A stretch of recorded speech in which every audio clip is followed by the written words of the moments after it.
Բարև ձեզ սիրելի բարեկամներ, սա Ամբերտ Քրոնիկոն հաղորդաշարն է, 2025 թվականի առաջին հաղորդումը եւ մենք զրուցելու ենք Ամբերտ հետազոտական կենտրոնի փորձագետ, Հայաստանի Պետական տնտեսագիտական համալսարանի դասախոս, տնտեսագիտության թեկնածու Տաթև Վարդանյանի հետ։ Բարև ձեզ, Տաթև։ Բարև ձեզ։ Ուրախ եմ կրկին տեսնել մեր տաղավարում ձեզ։ Այսօր մենք խոսելու ենք Հայաստանի տրանսպորտային լոգիստիկայի մասին եւ դեք սկսենք դրանից, որ խնդրեմ ներկայացրեք մեր հեռուստադիտողներին, թե ինչ դիրք է զբաղեցնում այսօր Հայաստանը տարածաշրջանային լոգիստիկ քարտեզում։ Ինչպես կարելի է այն բնութագրել, որպես ռազմավարական, որպես, ես չգիտեմ, քիչ զարգացած, պրոբլեմատիկ, փորձենք հասկանալ Հայաստանի դիրքը։ Շնորհակալություն։ Հայաստանի դիրքը մինչև հասկանալը կուզենայի նաև հստակեցնենք, թե ինչ ենք հասկանում լոգիստիկ համակարգ ասելով։ Լոգիստիկ համակարգը իրենից ենթադրում է տարբեր բաղադրիչներից կազմված ամբողջություն։ Դրա բաղադրիչներից մեկը օրինակ տրանսպորտային ենթակառուցվածքներն են, տրանսպորտի առանձին տեսակներով, ջրային, ցամաքային, օդային, ներառվում է նաև լոգիստիկ համակարգի մեջ մատակարարման շղթաները, դրանց հետ կապված խնդիրները կամ փոխադրումների գործընթացներն ու դրանց արդյունավետությունը եւ իհարկե մաքսասակագնային կարգավորումներն ու ընթացակարգերը։ Այսինքն, երբ որ մենք փորձում ենք ներկայացնել Հայաստանի լոգիստիկ համակարգը, այդ թվում տարածաշրջանային մակարդակով, մենք փորձում ենք ուսումնասիրել այդ համակարգի բաղադրիչները առանձին եւ դրանց գնահատականներ տալ տարբեր ու համեմատել տարածաշրջանի կամ աշխարհի տարբեր երկրների լոգիստիկ համակարգերի հետ։ Հայաստանի մասով, եթե միջինացնենք վերջին մի քանի տարվա ցուցանիշները, կարող ենք արձանագրել, որ հիմնականում մեր բեռնափոխադրումների մոտավորապես 77%-ը բաժին է ընկնում ավտոմոբիլային տրանսպորտային փոխադրումներին, ընդ որում դրանց մոտապես 23%-ը հենց միջազգային փոխադրումներն են։ Երկրորդ տեղում երկաթուղային բեռնափոխադրումներն են, որոնց բաժին է ընկնում մոտապես 23%-ը եւ խողովակաշարային տրանսպորտով, այսինքն բնական գազի ներմուծման 12% փոխադրումներ են իրականացնում, ամենակիչը բեռնափոխադրումների ծավալով օդային տրանսպորտին է բաժին ընկնում, ընդամենը 0.1%-ն է բեռնափոխադրումների, որ Հայաստանից բաժին է ընկնում հենց օդային տրանսպորտին, եւ այդպիսի համընդհանուր մոտեցում կա, որով որ փորձում են համեմատել տարբեր երկրների լոգիստիկ համակարգերը, Համաշխարհային բանկն է մշակել մեթոդաբանությունը, լոգիստիկայի արդյունավետության համատիվ է կոչվում, եւ 2 տարին մեկ հիմնական 2 տարին մեկ պարբերականությամբ զեկույցը հրապարակվում է եւ երկրների տարբեր լոգիստիկ բաղադրիչների հետ կապված գնահատականներ են տրվում։ Հիմա եթե այդ առումով փորձենք համատել մեր երկիրը տարածաշրջանի ու հետաքրքիր է նաեւ ԵԱՏՄ երկրների հետ համեմատությունը, պետք է ասենք, որ միջին կամ միջինից վատ դիրքերում ենք գտնվում, մասնավորապես վերջի զեկույցը 2023 թվականին է հրապարակվել, այդտեղ մենք 139 երկրների մեջ 97-րդ տեղում էինք լոգիստիկայի արդյունավետության համատվով աշխարհում գտնվում եւ Ադրբեջանը 2012 թվականից այլևս չկա այդ զեկույցում, բայց տարածաշրջանի մնացած երկրները մեզանից առաջ են, մասնավորապես օրինակ Վրաստանը 79-րդ տեղում է եւ ամենազարգացած լոգիստիկ համակարգը տարածաշրջանում համարվում է, որ Թուրքիան ունի 38-րդ տեղում է արդեն աշխարհում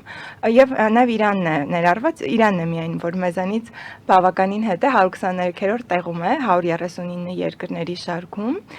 Բացի այդ նաեւ Ռուսաստանն է 88-րդ տեղում, հետաքրքիր է նաեւ ուսումնասիրել այդ լոգիստիկայի արդյունավետության համատվի առանձին բաղադրիչները, որովհետեւ այնտեղ հնարավորություն կա գնահատականներ տալու, թե մենք ինչ խնդիրներ ունենք, հա, օրինակ մեզ մոտ բավականին վատ դիրքերում են լոգիստիկ համակարգի թվայնացման հետ կապված այդ ցուցանիշները, ենթահամատվերը, բեռնափոխադրումների թափանցիկության արդյունավետության մասով դեռևս խնդիրներ ունենք եւ այդ հնարավորություն է տալիս, որպեսզի խորքային խնդիրները բացահայտվեն, հետո արդեն քաղաքականություն մշակողների կողմից համապատասխան միջոցառումներ իրականացվեն այդ ուղղություններով։ Այսինքն ճանապարհների փակ լինելը, երկաթու սահմանափակ լինելը, մի հատ օդանավակայանը, այդ ամբողջը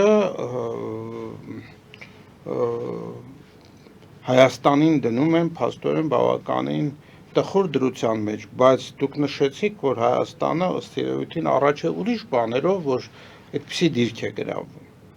Այո, իրականում Հայաստանը տրանսպորտային եւ լոգիստիկ համակարգերի մասով եւ օբյեկտիվ ինչ որ խնդիրներ ունի եւ սուբյեկտիվ խնդիրներ ունի։ Մասնավորապես, օրինակ Հայաստանը 44 երկրներից մեկն է, որ դեպի ծով ելք չունի եւ դա արդեն ոչինչ անել չենք կարող։ Ընդ որում ինչի է դա նշվում որպես օբյեկտիվ խնդիր, որովհետեւ ի վերջո միջազգային բեռնափոխադրումների մոտավորապես 78-80%-ը բաժին է հասնում հենց ծովային բեռնափոխադրումներին եւ ընդհանուր առմամբ ընդամենը 27%-ն է միջազգային բեռնափոխադրումների, որ երկաթուղայինով կամ ավտոմոբիլայինով է իրականացվում, իսկ մեզ մոտ տեսանք, որ պատկերը հակառակներ նաեւ այդ օբյեկտիվ պատճառներով, այսինքն ծովային ելքի բացակայությունն էլ այս կամ այն կերպ կարելի է խնդիր համարել։ Առհասարակ Հայաստանը լոգիստիկ համակարգի առումով բավականին ֆենոմենալ երկիր է, որովհետեւ մեզ մոտ այդ տարբեր խնդիրներ, որոնք մի երկրում դրանցից մեկն է հանդիպում, մեզ մոտ այդպես համակցված բոլորը կա, հա, եւ ծովային ելքի բացակայությունը եւ փակ սահմանների առկայությունը, ի վերջո 4 հարևանից երկուսի հետ մենք այս պահին սահմանների խնդիր ունենք եւ մնացած երկուսն էլ որպես այդպիսին փոխադարձ փոխարինելի ուղղություններ ոչ միշտ է որ կարողանում են տալ եւ ստացվում է որ միջազգային շուկաներին հասանելիության տեսանկյունից մեզ համար այդպես ինչ որ լիացուցիչ արգելապատնեշներ են, հա, ստեղծվում լոգիստիկ համակարգի անկատարության պատճառով սուբյեկտիվ գործոններ կարելի է համարել թեկուզ հենց մեր ներքին լոգիստիկի ենթակառուցվածքների թերզարգացվածությունը կամ անկատարությունը, որովհետև դա առնվազն մեր տիրույթում էր, հա, երկրում ունենալ ներքին գործունակ, ֆունկցիոնալ, օրինակ ճանապարհներ, որոնք որ կկարողանային ինչպես ներքին, այնպես էլ միջազգային փոխադրումները ապահովել, այսինքն այդպիսի բազմաթիվ խնդիրների համակցություն ենք դիտարկում։ Իսկ իրավական կարգավորումների տեսակետից ինչպես է։ Լոգիստիկայի մեջ ինչպես արդեն նշեցի, նաև այդ ընթացակարգերի մասով է, հա, դրան է առնչվում լոգիստիկան եւ այդտեղ հատկապես եթե խոսում ենք միջազգային մաքսասակագնային կարգավորումների մասին եւ սակագնային եւ ոչ սակագնային, հա, տեխնիկական օրինակ խնդիրների մասին, որոնք որ նույնպես բավականին լուրջ խոչընդոտում են միջազգային առևտրի զարգացումը, այդտեղ դեռևս ունենք խնդիրներ, մասնավորապես օրինակ ԵՄ երկրների հետ առևտուրը խթանելու տեսանկյունից դեռևս այդ տեխնիկական արգելապատնեշները եւ անհամապատասխանությունները ունենք, որոնք անհրաժեշտ է լուծել եւ հաղթահարել որպես այդպիսին։ Դե ԵԱՏՄ-ի հետ մենք ընդհանուր միասնական սահման ենք եւ ԵԱՏՄ մաքսային օրենսգրքով ենք առաջնորդվում մաքսային ընթացակարգերը կազմակերպելիս։ Վրաստանի հետ արդեն առանձին մեր կարգավորումներ ունենք, որոնք միջև ԵԱՏՄ-ն էին, իսկ Իրանի հետ որպես այդպիսին մի քիչ ավելի միտումը դրական է, որովհետև Իրանը ինքը նաև շահագրգռված է ԵԱՏՄ երկրների հետ առևտրատնտեսական հարաբերություններ զարգացնելով եւ այդ համատեքստում արդեն ոնց որ այդ ընդհանուր ազատ առևտրի համաձայնագիրը այդ ամենը նպաստում է, որպեսզի կապերը ամրապնդվեն։ Դուք հիմնականում նշեցիք այն մարտահրավերները, որոնք որ ունենք մենք, ես կուզենայի մի քիչ ավելի մանրամասն դրա մասին խոսենք, ինչ խոչընդոտներ եւ սահմանափակում, ինչ խոչընդոտներ կան, ինչ սահմանափակումներ Հայաստանի արտահանման ներուժի լիարժեք, ասենք իրացման համար, ինչ լուծումներ են անհրաժեշտ, ասենք այստեղ օրինակ ինձ մոտ նշված է որ ասենք օրինակ նույն ճանապարհների մաշվածությունը կամ երկաթուղու նեղ եւ լայն այդ լինելը, որոնք լրացուցիչ խնդիրներ են բանանում, բայց ես որ իրավական մասն էի ձեզ հարցնում, ինձ հետաքրքիր է արդյոք մենք ունենք անպատասխան ուրեմն թափանցիկ ինչ-որ հարթակներ, որոնց միջոցով այդ կարելի է հետևել այդ բեռների փոխադրման։ Իրական մատակարարման շղթաների մասով ամենաարդիական հարցերից մեկը բարձրացրեցիք, որովհետև այս պահին հենց այդ մատակարարման շղթաները ինչպես արդյունավետ դարձնել, փորձում է աշխարհը տանել դեպի թափանցիկության եւ արագության։ Եվ եթե այդպես համեմատական անցկացնենք, հա ինչպես է աշխարհը դա անում եւ ինչպես ենք մեզ մոտ դա փորձում կազմակերպել, աշխարհը իհարկե կիրառում է ժամանակակից օրինակ բլոկչեյն տեխնոլոգիաները, որ հնարավորություն են տալիս կատարյալ թափանցիկություն ապահովել այդ ամբողջ մատակարարման շղթաների մեջ։ Մեզ մոտ դեռևս իհարկե խնդիրներ կան, հատկապես փոքր ու միջին կազմակերպությունների տեսանկյունից, որովհետև թափանցիկ տեխնոլոգիաներ, լուծումներ կիրառելը լոգիստիկ բեռնափոխադրումների օրինակ ապահովման գործընթացում բավականին ծախսատար է։ Այսինքն այնտեղ կոնկրետ թվային լուծումներ են անհրաժեշտ, որպեսզի կարողանան կազմակերպությունները դա իրականացնել։ Արդյոք այդ թվային հարթակների բացակայությունը չի պայմանավորված նաև ԵԱՏՄ-ի հետ կապված այդ մասսային կարգավորումներով, որը որ արդյոք դրանք իրար չեն հակասում։ Իրականում ԵԱՏՄ-ի հետ, եթե ԵԱՏՄ երկրների մասը ու եթե դուք խոսում եք հենց օրինակ մեր մաքսային մարմինների կողմից իրականացվող քաղաքականության մասին, ոչ թե կազմակերպություններ, այդ պարագայում իրավիճակը մի փոքր այլ է, որովհետև մենք ԵԱՏՄ-ի հետ ի վերջո թվային օրակարգ ունենք, հա թվայնացման օրակարգ ունենք, որը որ իրականացնում ենք, հա գործողությունները եւ նույն մեր մաքսակետերի մասով բավականին շատ արդիականացումներ են տեղի ունեցել, ժամկետները, որոնք որ մինչև այս վերջի մի քանի տարիներ հիմա բավականին կրճատվել են սպասելու ժամկետները, բայց մեզ համար լոգիստիկայի տեսանկյունից հատկապես արտահանման խրախուսման մասով լրջագույն խնդիր շարունակում է մնալ հենց այդ տրանսպորտային ծախսերի բաղադրիչը լոգիստիկայի մեջ, որովհետև օրինակ տարբեր հաշվարկները ցույց են տալիս, որ Հայաստանում բեռնափոխադրումների ծախսերը ընդհանուր մինչև 9% են կազմում, ինչը իրական բավականին մեծ ցուցանիշ է, հա, օրինակ մինչև պատերազմը, եթե դիտարկենք ռուս-ուկրաինական, Ռուսաստանի բեռնափոխադրումների ծախսերը ընդամենը 3% էին կազմում կամ Բելարուսինը 1.8% էին կազմում։ Մեր էլի տարածաշրջանի երկրները, եթե համեմատենք, Ադրբեջանն է, որտեղ որ 11% է կազմում բեռնափոխադրումների ծախսերը, ինչի է դա լրջագույն խնդիր, որովհետև երբ որ հատկապես զարգացող երկրներ փորձում են դիրքավորվել միջազգային շուկաներում, ապրանքի ինքնարժեքը շատ կարևոր բաղադրիչ է եւ այդտեղ տրանսպորտային ծախսերը նվազագույնի հասցնելը իրենց հնարավորություն է տալիս, որպեսզի ավելի մրցակցային լինեն միջազգային շուկաներում, որտեղ այդ պայքարը ավելի դաժան ու խիստ է։ Հայաստանի համատեքստում ստացվում է, որ մենք դեռևս այդ խնդիրները ունենք, այսինքն եթե այլ հավասար պայմաններում դիտարկենք, որ մեր ապրանքները որակական առումով մրցունակ են աշխարհի համար, դեռևս տրանսպորտային բաղադրիչով իրենք մի քայլ հետ են մնալու աշխարհում մրցելու տեսանկյունից։ Իսկ ինչ ազդեցություն ունեն տարածաշրջանային այս լարված իրավիճակը, անորոշությունները, մեծ հաշվով սահմանների անորոշություններ, հակամարտություն, չդելիմիտացված սահմաններ, Արցախյան հակամարտությունը, որը որ հիմա ինչ որ փուլում է, բայց դա չի նշանակում, որ այդ հակամարտությունը դադարեց։ Այս ամբողջը ինչպես են ազդում լոգիստիկայի վրա։ Լոգիստիկայի վրա ազդում են հատկապես այն համատեքստում, որ եթե մենք խոսում ենք միջազգային տրանսպորտային ծրագրերի մասին, որոնց Հայաստանը կարող է ինտեգրվել կամ հավակնել ինտեգրվելու, այդ մասով կոնֆլիկտային կամ կոնֆլիկտի այդպես կանխատեսման պարագայում մի փոքր ավելի հավանականություն թուլանում է այդպիսի ինչ որ տրանսպորտային միջանցքների մաս լինելու եւ ի վերջո տրանսպորտային շրջափակումը որպես այդպիսի նաեւ այլընտրանքների բացակայություն է բերում, այսինքն մենք ի սկզբանե հենց խոսում էինք, որ Հայաստանը ընդամենը 2 ելք ունի արտաքին աշխարհին, Իրանի եւ Վրաստանի միջոցով, եւ ստացվում է, որ այլընտրանքային ուղիների բացակայություն է, իսկ լոգիստիկ համակարգը որպես այդպիսին ինքը արդյունավետ է այն պարագայում, եթե հնարավորություն կա տարբեր լոգիստիկ շղթաներ կազմելու։ Դա իջեցնում է գները, իհարկե, հա։ Հասկանալի է։ Իսկ ինչ հնարավորություն ունի Հայաստանը ինտեգրելու այս իր աշխարհագրական դիրքի տեսակետից, այստեղ կան երկու հնարավորություններ՝ հյուսիս-հարավը, ասենք Հնդկաստանից մինչև Եվրոպա, այդ ճանապարհը, որ հնարավոր է կառուցել, եւ նաև կա Չինաստանի կողմից այդ առաջարկվող մեկ գոտի, մեկ մետաքսի, մի խոսքով մետաքսի նոր ճանապարհը,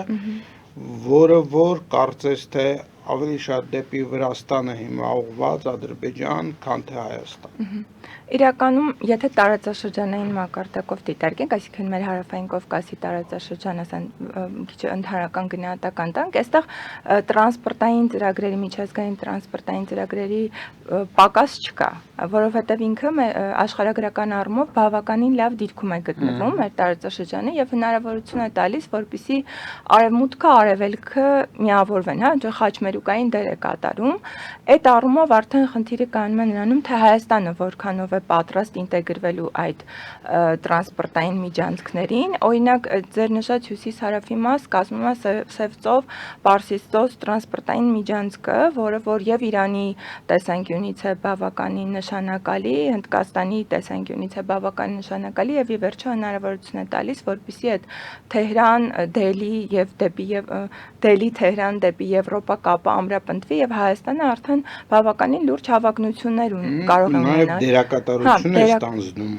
կարևոր, այո։ Բայց որտեղ են սկսվում մեր խնդիրները, մեր խնդիրները սկսվում են այնտեղ, որ մենք դեռևս մեր հյուսիս-հարավ ճանապարհը, հա, այդ 556 կիլոմետր երկարությամբ ճանապարհը, որը պետք է մեր հյուսիսը միացներ հարավին, դեռևս չենք կարողանում ավարտին հասցնել, իսկ որպեսզի միջազգային տրանսպորտային ծրագրերի մաս լինի երկիրը, ինքը պետք է ներքին տրանսպորտային ցանցը կարողանա զարգացման միջազգային ստանդարտների բերել, այսինքն որովհետև այդ տրանսպորտային միջանցք նույն ձեր նշած մետաքսի ճանապարհը, որտեղ արևելքում մենք երկու խոշոր խաղացողներ ունենք, Չինաստանը եւ Հնդկաստանը, եւ փաստացի երկուսն էլ բավականին շահագրգռված են, որպեսզի կապվեն արևմուտքի հետ, ու Հայաստանն էլ կարող է այդ խաչմերուկը լինել, բայց չի կարող լինել, քանի դեռ մենք այդ ճանապարհը չունենք, այսինքն չեն կարողանալ տեսնել։ Բայց մենք ունեինք հնարավորություններ, տասնյակ տարիներ այդ ճանապարհը կարգի բերելու, մենք մեր հնարավորությունները կարծես թե մսխեցինք տարբեր պրոյեկտների վրա եւ այդ ճանապարհը մնաց դեռ ոչ պատրաստված։ Ձեր կարծիքով, ձեր տվյալներով այդ ճանապարհը երբ կարող է ավարտվել։ Ինչ պրոգնոզներ կան, ունեք որևէ տվյալ։ Իրականում այդպես վերջնաժամկետներ չեն նշվում, երբ կավարտվի։ Այս պահին փաստացի Իրանի հատվածի կողմից սկսված այդ 26 կիլոմետր ճանապարհ, որը որ բավականին կարևոր է, հա, որտեղ այնտեղ թունելներ են լինելու, կամ հա, այդտեղ ինքը շատ կարևոր։ Եվ իրանական ընկերություններ։ Այո, իրանական։ Այդ մասով կան աշխատանքներ։ Պետք է ավարտվեր 2018-ին եւ ասվում է, որ կավարտվի X կետում, բայց շատ դժվար է կանխատեսել, թե երբ ավարտին կհասնի։ Հասկանալի է։ Խոսենք մեկ ուրիշ բանի մասին, Հայաստանը ընդհանրապես այդ ծրագրավորման պոտենցիալ ունի եւ հայտնի է եւ տարածաշրջանում եւ աշխարհում, սակայն սովորաբար այդ ծրագրավորողները այդ թվային տեխնոլոգիաները, որոնք որ մշակվում են,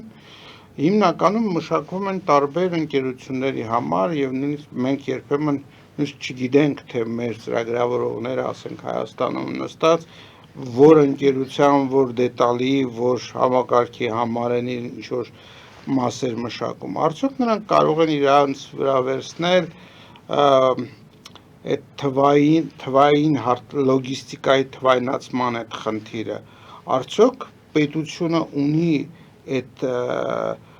լոգիստիկ հարթակի թվայնացման անհրաժեշտությունը եւ կարող է այդպիսի պատվեր իջեցնել մեր ուրեմն համապատասխան մասնագետներին։ Իրականում այն, որ թվային լուծումները լոգիստիկան արդյունավետ են դարձնում, այդպես պարզապես ինչ-որ դասագրքում գրված միտք չի, դա իր կիրառականությամբ հենց ապացուցել է օգտակարությունը ամբողջ աշխարհում, որովհետև հատկապես եթե մենք խոսում ենք աշխարհի զարգացած մասին, այնտեղ հիմա թվային այնպիսի հետաքրքիր նորարարական լուծումներ են կիրառվում լոգիստիկայի մեջ, ինչպես օրինակ լոգիստիկա 4.0-ն կամ կանաչ լոգիստիկան, որը որ սկսել է նվազագույնի հասցնել նաև շրջակա միջավայրի վրա լոգիստիկ համակարգի բացասական ազդեցությունները, հա, քաղաքային լոգիստիկան ի վերջո փորձում է հասարակական տրանսպորտի խնդիրները լուծել, տեղեկատվական համակարգերը, GIS տեխնոլոգիաները, որոնք որ կիրառվում են, այսինքն աշխարհի զարգացած մասը արդեն լուծումներ թվային ունի, որոնք որ կիրառում է եւ ապացուցում է, որ դրանք լոգիստիկ համակարգերը մաքսիմալ արդյունավետ են դարձնում։ Հայաստանի պարագայում, եթե վերադառնանք հայկական իրականություն,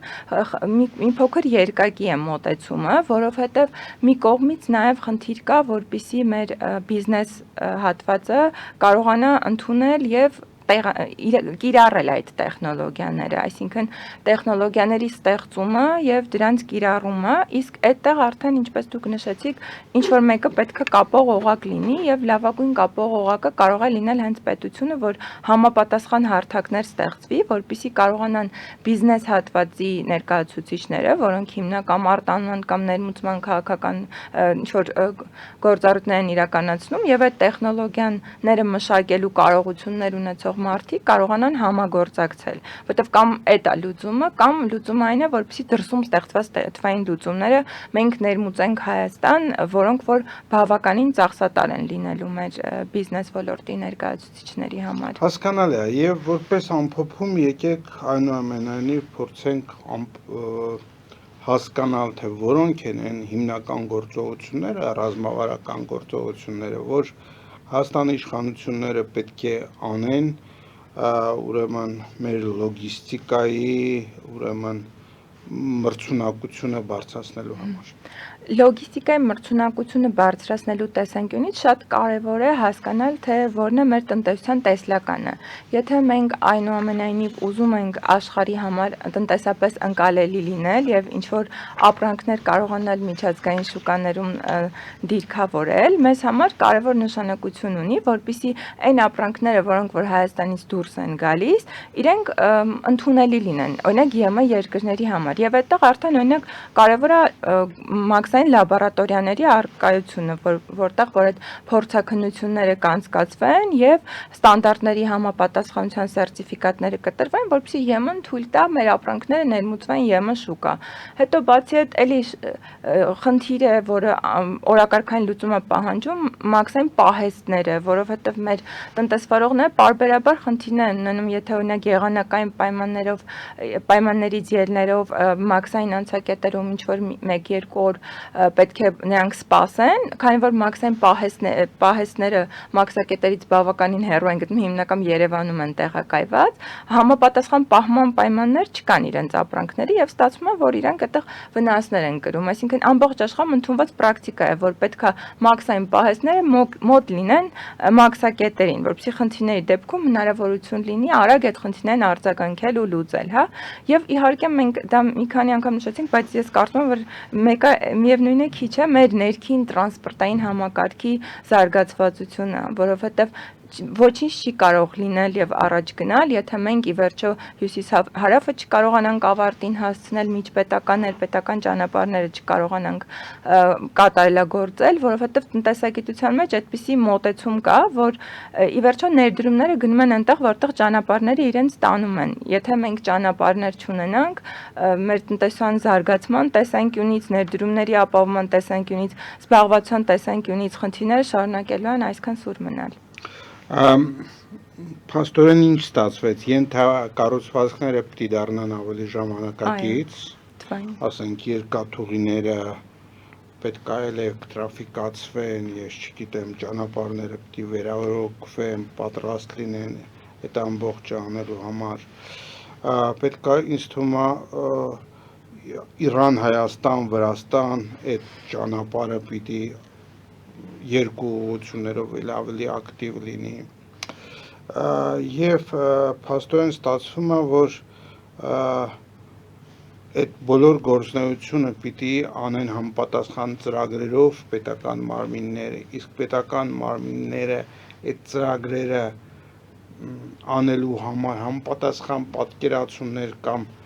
տեսլական ունեն դա անելու համար։ Ամեն դեպքում, եթե ծրագրային հենքին անդրադառնանք, տեսլական, որը ձևակերպված է օրինակ ռազմավարությամբ, դեռ չունենք, չկա այդպիսի բան մշակված, հա, լոգիստիկայի զարգացման ռազմավարություն, ինչը եւս բավականին լուրջ խնդիր է, որովհետեւ ես իհարկե կողմ չեմ նաեւ շատ ռազմավարություններ ու հայեցակարգեր ունենալուն, բայց տնտեսության համար առանցքային նշանակության ուղղությունների դեպքում, իսկ լոգիստիկան հենց այդպիսի ուղղություն է, մենք պետք է ունենանք այդպիսի ռազմավարություն, գործողությունների ծրագիր, թիրախներ, կատարողականներ, որպեսզի կարողանանք այդ ամեն ինչը ինչ որ ժամկետների, տեսեք, նոր խոսում էինք հյուսիս-հարավ ճանապարհի մասին եւ ստացվում է, որ չունենք այս պահին այդ վերջնաժամկետների հետ կապված ոչինչ։ Շնորհակալություն Տաթև, սիրելի բարեկամներ, ուզում եմ հիշեցնել, որ մենք զրուցում ենք Ամբերտ հետազոտական կենտրոնի փորձագետ, Հայաստանի պետական տնտեսագիտական համալսարանի դասախոս, տնտեսագիտության թեկնածու Տաթև Վարդանյանի հետ։ Մաղթում եմ ձեզ ամենայն բարիք եւ մինչեւ նոր հանդիպում։